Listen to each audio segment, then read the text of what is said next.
It is a historic day in Canadian politics. The Liberal Party has elected its new leader. Mark Carney will become Canada's next Prime Minister. As your Prime Minister, I have done my level best each and every single day to help build a country that stays worthy of all Canadians. And Justin Trudeau reflected on his legacy as he delivered his final speech as Liberal leader. It is 8 o'clock, 6 degrees outside. This is Toronto's breaking news, CP24. Good evening. I'm Sijal Liu. Thanks so much for joining us. The federal Liberals have chosen their new leader to succeed Prime Minister Justin Trudeau. In first place, the next Prime Minister of Canada, Mark Carney, with 100.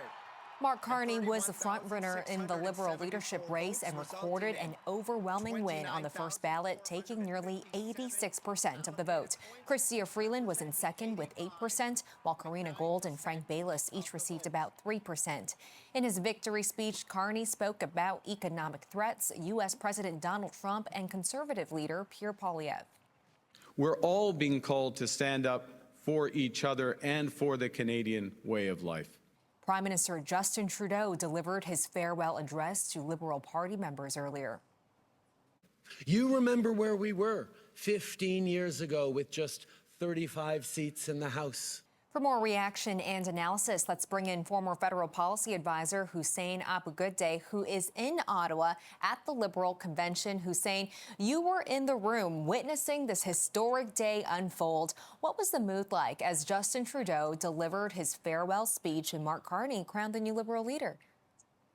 Well, the room was electric, to say the least.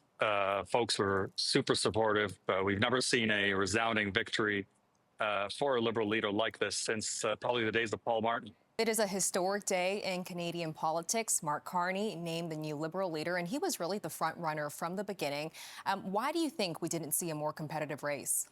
Well, I think to an extent, Mr. Carney has almost been sent by central casting. He was just so well credentialed, and he meets the moment so completely in terms of the existential threat that is posed by Donald Trump in the United States. Speaking about those challenges, I mean, Mark Carney obviously proved himself to the Liberals. Now he has to prove himself to the Canadians when it comes to a snap election possibly coming very soon.